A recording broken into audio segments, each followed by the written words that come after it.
است که فریاد زنان افغانستان را بزند. سخنش میگوید که من اگر هر سخنی که میگفتم کسی نمیشنید، از طریق ترانه و آواز است که میتوانم سخنم را به آقای اوباما لااقل برسونم. یه دست براشون بزنید. این هر ممنونم. مرسی عزیزم. حالا آماده هستین شما؟ May I have this please? Are you guys ready? بشکن بشکنه، بشکن بشکنه، من نمیشکنم.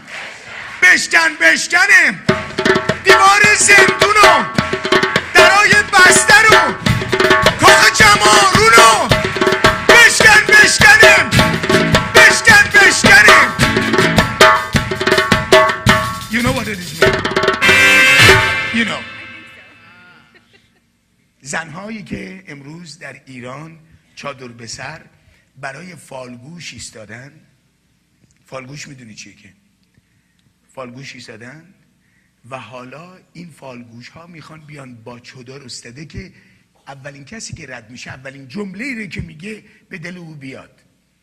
اولین جمله این است و آخرین جمله امشب ما: ای دل بشارت میدهم خوش روزگاری میرسد. ای دل بشارت میدهم خوش روزگاری میرسد، یا غم به پایان میرسد یا غم گساری میرسد. ای دل به خانه میترا.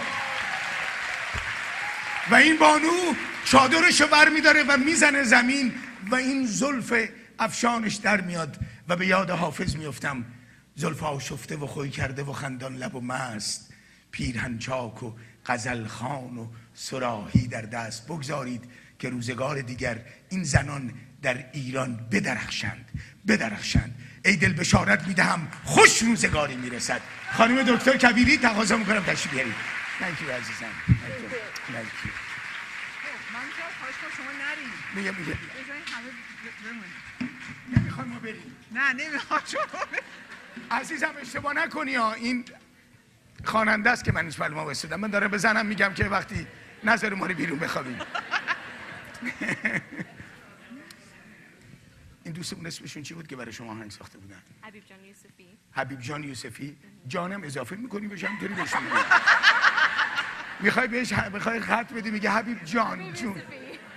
حبیب جان یوسفی. یوسفی بلنشی بیه جا دست سر من دوست زولاند هستم همیشه و دوستان بسیار خوب من هستن. یادتون آقای زولاند رو یادتونه که مال چی بود؟ مال گوگوشو که میخوند یادتونه چی بود؟ نمیفهمه یکیتون بگی دیگه. من آمدم باری کردم.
در تاریخ ایران یک نفر رو باید امشب یاد ببریم، فریدون فرخزاد که در چنین صحنه‌هایی بود فریاد میزد یادش بخیر، دونه دونه بر بچه‌هایی که در بین ما نیستند از هر هستنی بیشتر هستند. بازم ممنونم ازت، خیلی متشکرم، میبوسم. خب سرکار خانم، جنابالی میخوای ماچ کنی؟ نه دیگه نمی‌تونم، ببخشید. خانم دکتر خبیری آغاز کردن خودشونم بعدن گفتن اینجا اجازه ندارین تکون بخورین، چون بدم تو وایس. من تازه آلتماس کردم یار آمده، از کجا بذارم برم؟